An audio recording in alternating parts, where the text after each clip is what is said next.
This video is brought to you by BetUS Sportsbook and Casino. I was having y'all boy Rico from RicoScores, and I am coming today with a full-blown wrap-up of all of the final roster chaos that went down the past couple of days. Just to let you know, this video is sponsored by BetUS Sportsbook and Casino. We got to talk about the Washington Commanders signing Noah Brown, which I was really hoping for as a couple of days ago. So y'all know I was excited when we actually made it happen. We also traded away John Ridgeway. We got to break that whole situation down because it went from trading away, trying to trade him, then nothing was there necessarily, so we kept him, and then he ended up getting traded anyway. Also, Mike Sainristil changed his number to 0. Finally, I've been screaming for that since late April, the night we drafted him. We also have a big-time just practice squad update, like what is the official practice squad looking like, and also talk about where some ex-commanders landed, guys like KJ Henry and Tariq Castro-Fields. What teams did they end up on? My dog, Marcus Roseman-Jack Saint. All of that type of stuff. But before we dive into all of that, make sure you stiff arm that like button, stiff arm the subscription button, stiff arm the bell next to that subscription button so you get notification each and every time I release an informative and opinionated video just like this one. Make sure you stay tuned for all of the content. I know I'm away from home, but that does not stop the content. I just ended up really busy the past couple of days, but I'm happy that I can at least wrap everything up. Of course, I will be coming out with a preview video for that Tampa Bay Buccaneers Week 1 regular season matchup. I'm gonna break down their weaknesses and strengths, our weaknesses and strengths, and basically give you the game plan for if we can win this game, how will we go about doing that and things like that. I'm keeping y'all updated on everything the Washington Commanders have going on leading up to that Tampa Bay Buccaneers game, and of course I will be live streaming throughout the entire Buccaneers game as well, all 4 quarters. And then of course I'm gonna do a game review video afterwards, and then we're gonna open up the phones for a call-in live show for y'all to call in after that Tampa Bay Buccaneers game. So make sure you stay tuned for all of that. And without further ado, instead of wasting more of y'all time, let's go ahead and dive into the video, man. Let's get it. Adam.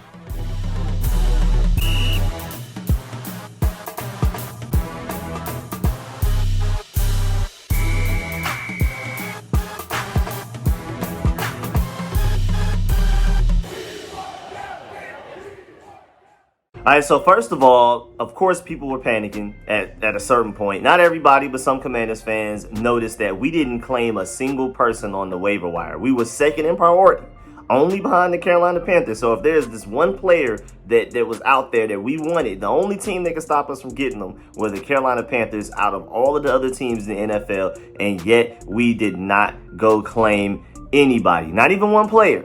And shouts out to John Collins because he pointed this out. He said, so no waiver claims for Washington after all. Before final cuts, they certainly had anticipated putting in some claims. Nope, perhaps a free agent signing or two onto the practice squad players. So I'm basically going in chronological order here. And now, as you know, we went and got Noah Brown as a free agent, so maybe that helped some people out to realize, okay, maybe the waiver wire wasn't the move anyway, but let's dive into it. First of all, I just think that the Commanders already knew that maybe the Carolina Panthers wanted certain guys, and maybe some of the guys they got, because they went through that waiver wire, boy. They abused it. They got a lot of guys from that waiver wire.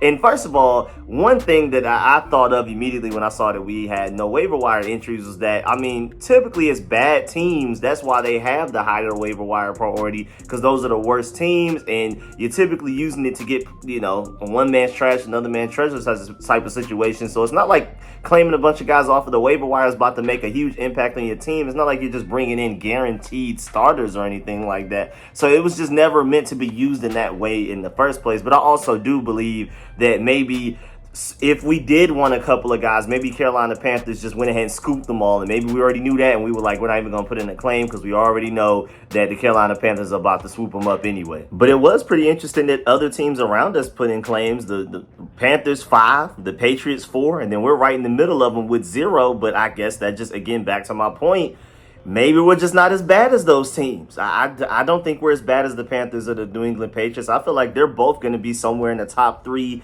as far as the draft in 2025 comes around. I don't think we're going to be top 3 with those guys. I think we're going to leave them behind, and they're going to stay somewhere towards the top of the draft. I'm predicting we're going to be somewhere in the middle, so I think it makes sense. Shouts out to Chris Cooley for bringing up this point, too. He said Washington not claiming anyone is not a big deal, guys. I remember during the chaos of all of this back on August 28th when people found out we didn't put in any claims. I mean, people were like, some people were panicking. There wasn't a lot of Commanders fans, but some were. And shouts out to Chris Cooley because I completely agree. He said, a little surprising, yes, But some of y'all are acting like it's the end of the world. I'm telling you, I mean, the guys that were available in the waiver wire, I'm just trying to warn you now, there's a reason. I'm not saying that they can't be good players. I'm not saying that you can't just end up getting a star from the waiver wire somehow, just ending up in the right situation, the right fit with the right coaching staff, whatever. But you're just not expecting to get game changes there, man. You're just really not. They're typically not somebody you're bringing in to start for you immediately. And then even, we're going to talk about it when we get to Noah Brown, but even in his case, I mean, we signed him as a free agent, not even a waiver wire guy, and I'm expecting him. I think today he's already our second best receiver, in my opinion. But, I mean, how soon is he going to be able to pick up the offense and pick up the playbook, the route concepts, and things like that? Shouts out to Jaden Daniels for staying with him after practice, like extra time after practice to like really work with him to try to catch him up as quickly as possible, to try to expedite that process of him, like, you know, fully getting all the way with the team and everything, X's and O's, chemistry and things like that. But it's, I mean, you just can't expect guys that you sign the past couple of days to go out there week one and have strong impacts, period. Even if they can eventually long term at some point this season, you just don't really expect it early on. So I just didn't, I didn't really see the panic in not picking up guys in the waiver wire. It's not that serious. We were the #1 team in free agency as far as signing as many guys, and especially to really good team friendly contracts. So just believe in the process. They did what they needed to do in February, well, mainly March, but they prepared themselves in February. They executed the plan in March, and then they went and had a great draft, in my opinion, in April. The waiver wire is not the time where you're supposed to be saving your team. That is not a time for you to be able to rescue your team and be able to turn it into a Super Bowl contender. It's just not. Shouts out to Mark Bullock for this one. He said, surprised the Commanders didn't claim anyone, and I agree. I was surprised. But anyone claimed today would need to be put on the active roster, leading to more cuts to other players that were already attached to. Now they're free to sign any player that went unclaimed to the practice squad to let them ramp up in a new system before calling up to the full squad. That's a good point there. Also, shouts out to Sam Fortier. He said, this is not like your fantasy league. The Commanders don't benefit in waiver order by sitting out. Clearly. So if they're not going after somebody, then there must be a reason, basically. Washington will be at #2 through week 3 regardless. So we will be waiver wire #2 all the way through week 3 no matter what happens. It appears they just didn't feel strongly enough to claim anyone just now. Doesn't mean they will not claim someone later on, early on into the season. Now, building the practice squad, could sign a few free agents, and again, we ended up signing Noah Brown. And then lastly, before we move on from this, JP Finley pointed out the fact that for all of the excitement that roster cuts and waiver claims bring, Adam Peters tells the real truth. It's hard to really improve or alter your team this late in August.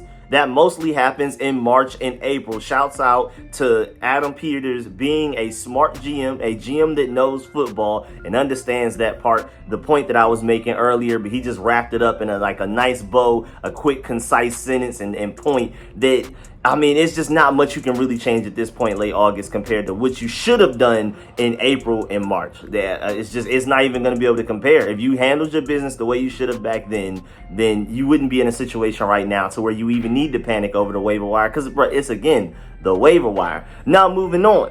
Some of the guys, some of the past Commanders guys that got cut, that didn't make the 53-man roster and landed with other teams. Because not everybody landed with a team, but Tariq Castro-Fields ended up with the Panthers. He was one of the waiver wire claims that they made. He was the first Commanders player that was cut to be claimed since 2020. Shouts out to Sam 48 for that stat. To be honest, not sure what this shows. Good for the team. On one hand, they felt better about other corners, but odd on the other, because cornerback is one of their biggest concerns. I think I agree with that, but that's crazy if that's true. That's the first player we've cut with 53-man roster cuts that's been claimed by another team through the waiver wire since 2020 is insane. Also, KJ Henry got claimed by the Bengals. Shouts out to him. I'm rooting for him heavy because I thought he was a really good player. I was surprised. He was easily by far the most shocking cut. The guy that didn't make the 53-man roster easily out of the whole team, in my opinion. Also, Nick Gates, even though, he wasn't part of this whole didn't make the 53-man roster, we cut him all the way back in February. But he ended up on the Eagles practice squad. That's interesting. I don't know why the Eagles would consider him based on what they saw. I mean, what they did against him. What the Eagles D-line did to him, I'm surprised they even won him, but whatever. Also, Former Washington Commanders offensive lineman Braden Daniels. I thought he had a chance to make the roster. I was rooting for him to make the roster over Trent Scott for sure. But 4th round pick of 2023 ended up with the Houston Texans practice squad. Shouts out to them. They're getting a good player, I believe. A guy with some ceiling. I mean, I don't think he was ever going to turn into a franchise left tackle like the previous regime had the vision of him being eventually. But I thought he was a pretty good player. I thought he should make it over Trent Scott. I feel like Trent Scott is one of those, like, we know what he is. Braden Daniels may not. I mean, you can argue maybe he's not as good as Trent Scott today, but I believe eventually he will become better than Trent Scott, but we'll see.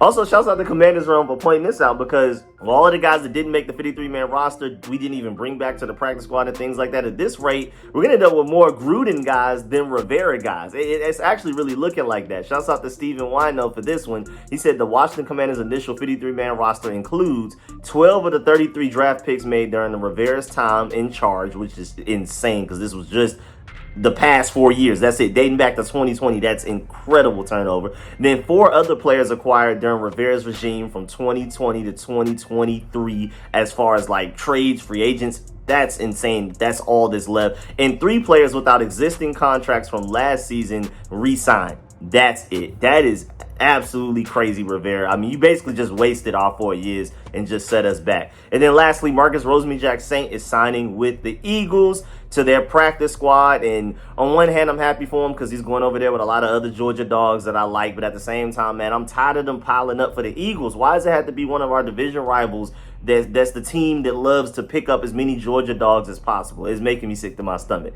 Now, moving on, our practice squad wise, as far as players that we got from other teams that add to our practice squad, because out of the like 12, 13 practice squad guys we ended up with, only 2 of them came from other teams. All of the other guys were already on the 90-man roster. They didn't make the 53-man roster, and then we just ended up bringing them back after they made it past the waiver wire claims, and then we just added them back to our practice squad, and they pretty much didn't go anywhere, essentially. But there were 2 guys that we got from other teams. We have linebacker Jalen Graham from the 49ers, and of course, he has this connection with Adam Peters. He was a 7th-round pick for the 49ers in 2023, and you know, Adam Peters, they say he literally ran the drafts like from rounds 3/4 all the way through 7. That was his thing. John Lynch and Kyle Shanahan handled the first couple of rounds. It was purely Adam Peters that was finding all of those 4th round, 5th round, 6th round, 7th round gems for the 49ers these past few years. So, of course, Adam Peters definitely is aware of Jalen Graham being available, and it's more than likely because of him why we went to go get him. And we do have injuries to the linebacker room, so we'll see where that goes. Also, the Commanders went and signed cornerback Bobby Price to our practice squad. And just to let you know, there's a connection to Lance Newmark there, because Price played 3 seasons in Detroit and converted to from safety to cornerback. And basically, he's been mostly like a special teams guy. But again, there's that connection to Lance Newmark over there from Detroit, who is now our assistant general manager. So everybody that we brought in from outside teams, except for, I'm assuming, Noah Brown has the connection to Dan Quinn at least, but both of the guys that we signed to our practice squad from other teams' rosters didn't make their rosters with the initial 53-man rosters. Either had a connection to Adam Peters, our general manager, or Lance Newmark, our assistant general manager. So there you go. And so now this is our final 12-man practice squad. Technically, there's 13 because you also need to add Sheldon Day, who was signed like immediately after the Commanders posted this official 12-man roster. So for the practice squad, so we have 13. You have running back Casimir Allen, and his situation is interesting because he's moving to number 36. So is he making a full-blown switch to running back? That's very interesting, something to definitely keep note of, because past couple of weeks, they've been really forcing the issue with trying to convert him to running back. I thought that was pretty interesting, something that probably a lot of people didn't notice. He's changing his number to 36. Really interesting. Then you have Chiggy Anusium, who I thought maybe even had a chance to make the roster, the cornerback. Guard Julian Good-Jones, quarterback Sam Hartman, of course. I was a little surprised that he didn't get claimed by waivers, but I'm happy he didn't, so he'll stick around. Edge rusher Andre Jones, the 7th-round pick from the last Rivera draft of 2023. Then defensive tackle Haggai Ndubuisi. I hope that's how you pronounce his name. I apologize if I got that wrong. Running back Chris Rodriguez makes it back. That's cool. I like to see that. Wide receiver Mitchell Tinsley makes it back. That's cool. Wide receiver Bryson Tremaine makes it back to the practice squad. He's my favorite guy that we signed to the practice squad that I'm rooting for the most. Running back Michael Wiley's probably right behind him second. I think he's a really good player. If there's any injury, I'm more than fine with Michael Wiley stepping up and playing for us on Sundays. I think that's arguably our best waiver wire guy. practice squad guy, but I think Bryson Tremaine is my favorite. I feel like Michael Wiley's the best. Then you have tight end Cole Turner. Of course, he didn't get picked up on waivers with those preseason performance he put out there. And then defensive end Carlos Watkins is another guy that ended up on our practice squad. And that's pretty much it. I mean, Martavis Bryant didn't make it. Of course, some people were surprised. I'm not really. I'm with Craig Hoffman. I mean, it was worth the flyer. It was fun while it happened. He did well. But Peters is taking huge swings on young, traitsy guys. Bryant is 32 years old and hasn't played since 2018. He just doesn't fit with the current trajectory that this team is on right now. We're more so focused on building towards the future than winning right now. If we were just a tall 6'4" receiver away from feeling like we're Super Bowl contenders, then obviously Martavis Bryant makes a lot of sense. But right now, we're just trying to focus on being as great as we can be this year, and then we're trying to go for Super Bowls in the near future, but maybe not immediately this year at all. And then before we dive into the second half of this video, we're going to get to the John Ridgeway trade. We're going to get to Noah Brown signing. We're going to get to Mike Sainristil changing his number, and then a few more random things after that. But before we get to that, I got to let my boy Mike Vick talk to you, and then I'm going to talk to you right afterwards. Michael Vick at BetUS.com. Catch an incredible 125% sign-up bonus on your first 3 deposits, plus 10% gambler's insurance. BetUS, my online sportsbook and casino. All right, so Mike Vick already told you everything you need to know, but I'm going to add to it. So are you, first of all, looking for a new sportsbook this football season? Well, it should be BetUS for sure. First of all, they have the fastest payouts in the industry. I know y'all want y'all money fast. And when you sign up through me, you can get a 125% sign up bonus on your first 3 deposits up to $2,000, or even a 200% crypto deposit bonus with your first deposit. So make sure you check out my BetUS link in the description of this video, and it's the pinned comment for this video as well. I'm telling you, Street Score is going to hook you up every time. And while we're here, let's go ahead and look at some betting odds that we can get into. So if you're looking at Coach of the Year, Dan Quinn is actually 14th on the list right now for 2024-2025 Coach of the Year. You're looking at this directly through the BetUS website. They are more optimistic about Dan Quinn and this team than maybe even a lot of Commanders fans are. If you want to jump on this at plus 2,000 odds on the money line, this may be a good bet, man. This may be a bet that I may want to hop on as well. So make sure you go check that out. Go put in that bet if you truly believe that Dan Quinn, if we can surprise everybody, that could be great money right there, man. You could flip big money right there. So make sure you go do that. And again, just to let you know, when you sign up through me with the link, you can get a 125% sign up bonus on your first 3 deposits. Make sure you click that link in the description of this video and the pinned comment. Now let's get back to this video. Let's get it. Again, moving in chronological order, let's talk about the John Ridgeway trade. So the Washington Commanders traded defensive tackle John Ridgeway and a 2025 7th round pick, conditional 7th round pick, for a 2025 6th round pick. And of course, I was hurt to see this. I really wanted to keep John Ridgeway. I love him. And we got him for free. The Cowboys drafted him as a 5th round pick in last year in 2023. And for some reason, tried to put him on their practice squad. We peeped that and stole him. That was honestly, arguably the best snipe the Rivera regime ever had. To just see that the Cowboys are trying to sneak a 5th round pick that they clearly didn't care that much about. Clearly, Dan Quinn didn't care much about him. He was the defensive coordinator at the time. And then, as soon as Dan Quinn becomes our head coach here, we trade him away. So I don't know if he has a personal beef against John Ridgeway or something like that. But either way, that was a great snipe from the Rivera era. Even though overall they did not do well for us, I feel like I got to give him credit for that one. John Ridgeway is a player that I hurt to lose, but at the same time, to get a 6th round pick in return, I cannot argue against it. And sadly, you could argue interior defensive line is one of our deepest positions on the team. So, and the reason he gets traded instead of Phidarian Mathis, because clearly John Ridgeway is better than Phidarian Mathis, but John Ridgeway can get you a 6th round pick back. Phidarian Mathis probably can get you a sack lunch right now. So, I mean, it's just, you can't trade him for nothing anyway. So, ultimately, the goal is for John Ridgeway to get you as much value in trade, and then Phidarian Mathis to basically replace John Ridgeway in talent and production, which Phidarian Mathis is not there yet, but he's shown you signs in the preseason that he probably can become that one day. But John Ridgeway, even when Phidarian Mathis was balling out in the preseason, John Ridgeway was balling out even better, like he had an even higher clip. So we'll see how this goes. But hey, I'm not mad at this regime doing whatever it takes to build towards the future. Getting basically a 3rd round pick for Jahan Dotson, ultimately getting a 6th in return for John Ridgeway. They're clearly building towards the future. It would be nice to win now. If you were in win now mode, you don't trade away John Ridgeway. But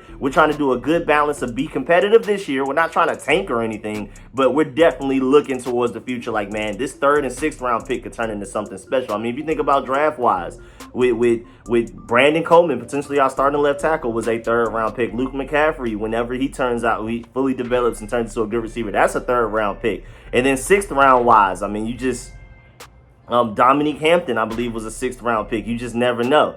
And so let's see what's going on here. We also, shouts out to We Want Dallas for pointing this out. So the 7th going back to New Orleans in the Ridgeway trade is conditional. So depending on what happens, it's possible that the Commanders will end up keeping that 7th round pick in addition to getting the New Orleans 6th. So just to let you know, that is like a basically, ultimately, unless John Ridgeway just absolutely just doesn't do anything for the Saints, we would have ended up just trading them only for a 6th round. I mean, we don't have to give them our 7th. We'll just get the 6th from them. Also, shouts out to We Want Dallas for pointing this out, because he said he found it curious when Adam Peters and others said that there was competition for Ridgeway, but then ended up trading them for a 6-7 pick swap. But this makes more sense, the fact that it is conditional, because they were saying before even days ago when we were first shopping them, that there was like some interest from multiple teams, and then nothing ended up happening. And then I originally saw that we traded them for a 6, but we had to give up a 7 to do it, and I questioned it. But since it's conditional, it makes a lot more sense. Also, if the conditions are met, the Saints will end up getting their 7th round pick that they gave to Philly to get C.J. Gardner-Johnson in that trade 2 years ago, if those conditions are met. But hopefully they are not met. Hopefully we get to keep that 7th round pick and keep their 6th as well. And then also shouts out to George Carmi, because I completely agree. So this is what it's like to have a real GM. I appreciate that Peters is consistently looking to make trades and accumulate assets. I prefer a GM who is willing to take risks and sometimes fail, as opposed to just sitting on his hands like the previous regime did. I completely agree wholeheartedly, 100%. They're always active. You can tell they're always being proactive and looking around for any opportunity. Even if it isn't the greatest, even if it isn't the most exciting, they're at least always looking. Now moving on to Noah Brown. Shouts out to Jeremy Fowler. He tweeted, sourced wide receiver Noah Brown is signing with the Washington Commanders and will join the active roster immediately. Washington gets much needed receiver help. I completely agree on that much needed receiver help. And again, he goes right to the active roster, not the practice squad. He is on that 53 and he is ready to play against the Tampa Bay Buccaneers. He has about a week to catch up on the playbook and everything like that, and then he's going to start playing immediately. And I mean, shouts out to AP, man. I mean, that's just one of those.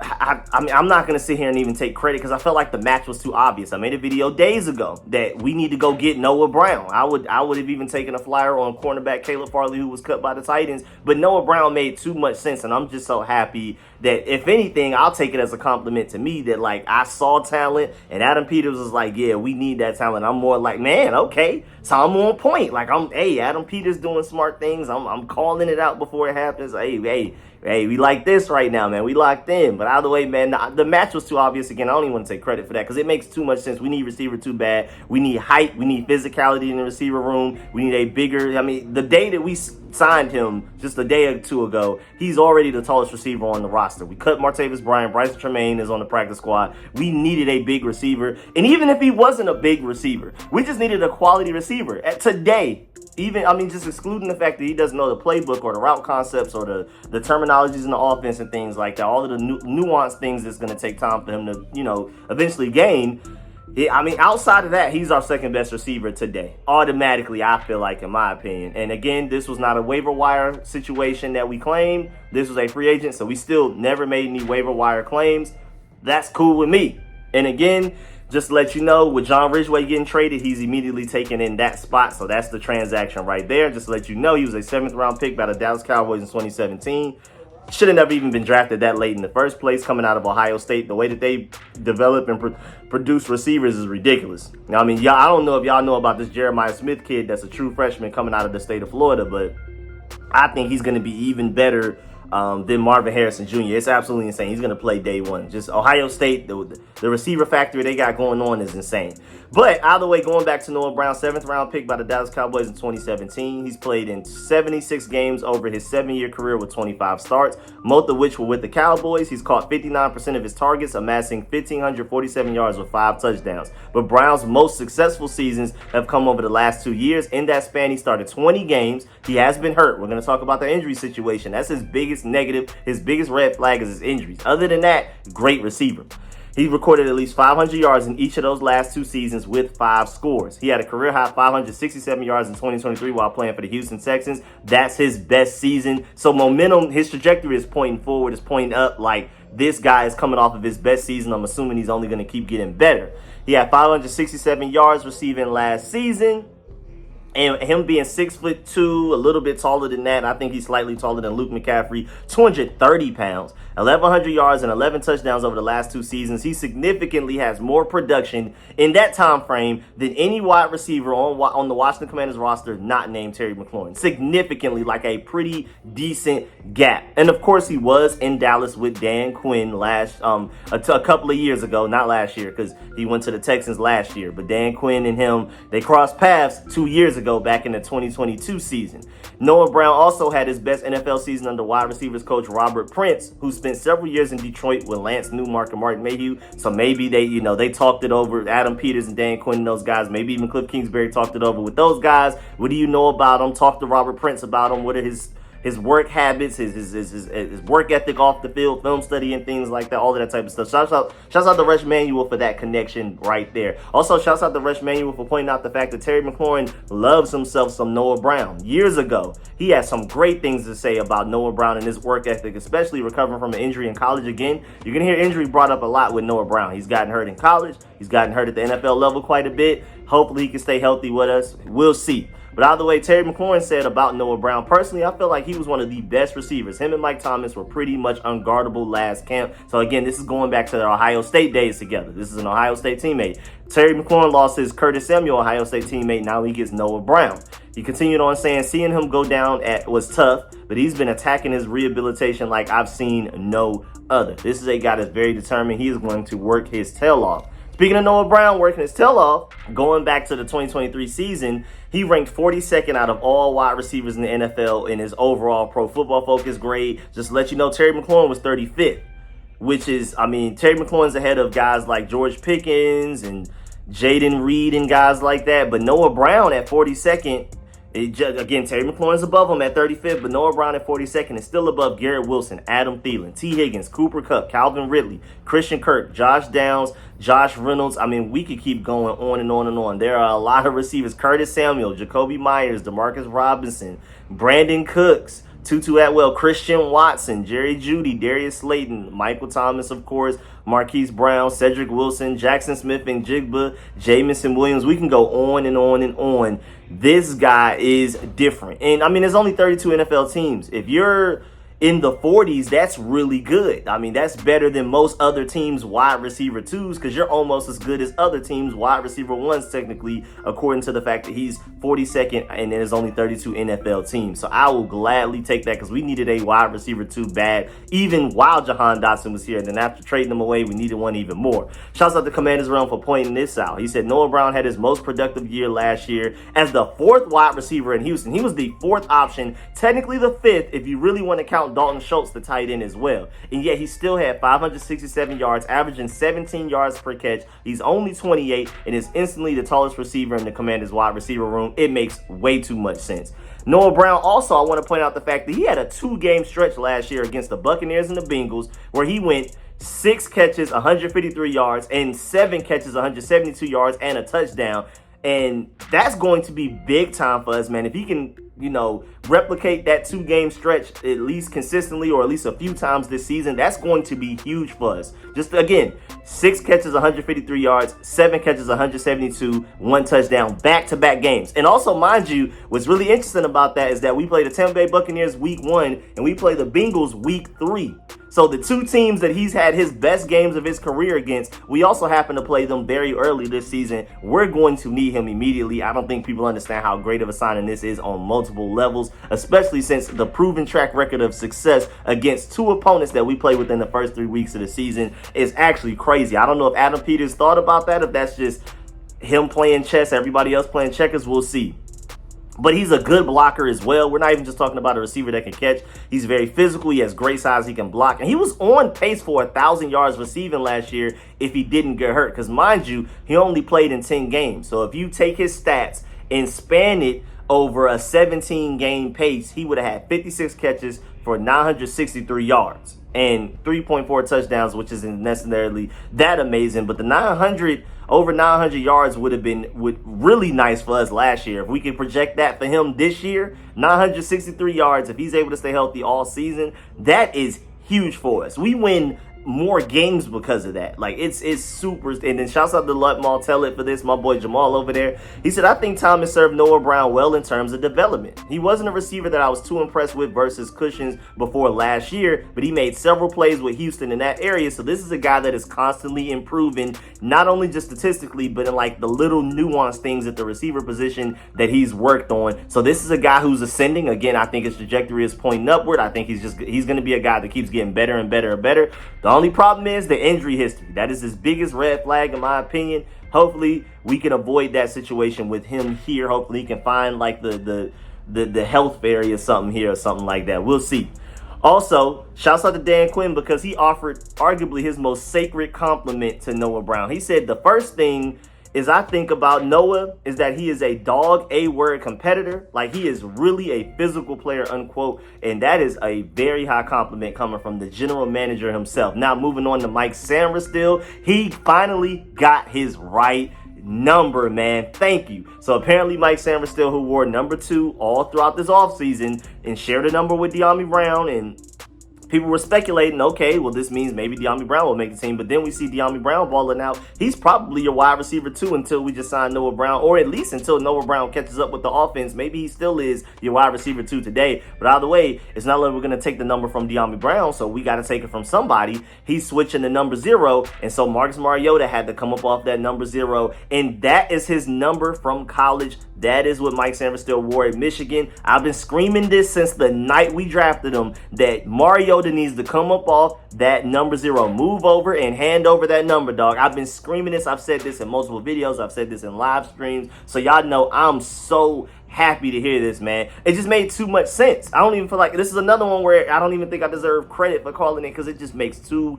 much sense. I'm so glad that it happened. I'm way more happy about it happening than me taking credit for it happening, because I feel like a lot of other people have been saying it too, man. I mean, I've been screaming for Mikey to get that 0 since April. I mean, I was screaming it.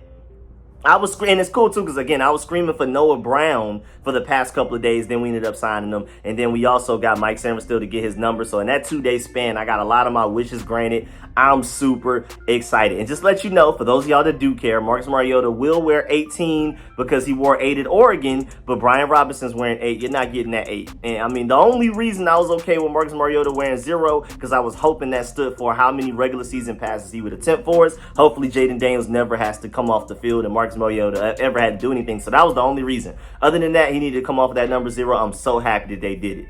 Now, moving on, before we get up out of here, I have a few random updates as well. Trent Scott has a big brace on his left knee from the practice that they had on August 28th after the final 53-man roster cuts.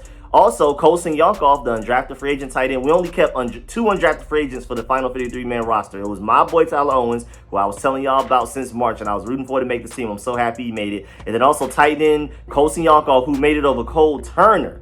He was the last one out there working at practice. On that practice that they had August 28th, he was the last person to leave that field. And Dan Quinn even emphasized the fact that Tyler Owens and Colson Yonkhoff really worked their tails off to earn those last few roster spots. It wasn't just about talent. It was more so about work ethic and their mentality. And Colson Yonkhoff, immediately after making the 53-man roster, instead of getting complacent, he's working just as hard as ever, if not even harder, to stay on this team. Also, I thought this was funny because the Jets released wide receiver Jason Brownlee. He did not end up making that final 53-man roster. And Commanders Realm said Emmanuel Forbes can sleep now. Because remember, that was the backup wide receiver who now we know did not end up making that Jets team that beat Emmanuel Forbes for that touchdown in that preseason game when we had the starters out there, which was not a good sign at all. And then also, Really random news. The Browns have restructured the contract of Deshaun Watson, converting his $44.79 million of his 2024 base salary into a signing bonus and creating $35.832 million in cap space. So just like that, they have the most cap space in the entire NFL, more cap space than even we have.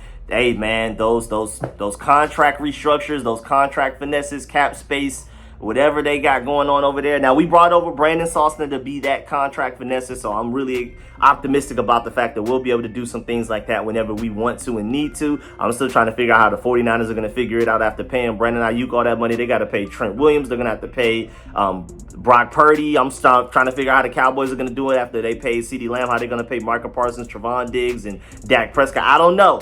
They're going to have to figure it out, but I'm very optimistic that we have the front office that can do those type of things moving forward, so I'm excited. And yeah, man, that's the end of this video. Please get in the comment section. Let me know if you feel about everything discussed in this video. Please still follow that like button, still follow the subscription button, still follow the bell next to that subscription button so you get notification each and every time I release an informative and opinion video just like this one. I really appreciate y'all. Make sure you do not leave this video without leaving a like. Of course, let me know in the comment section how you feel about everything discussed in this video, with us not making any waiver wire claims, with us signing Noah Brown, trading away John Ridgeway, Mike Sainristil getting his number 0, even just Colson Yonkov making the roster over Cole Turner. How do you feel about the practice squad that we put together?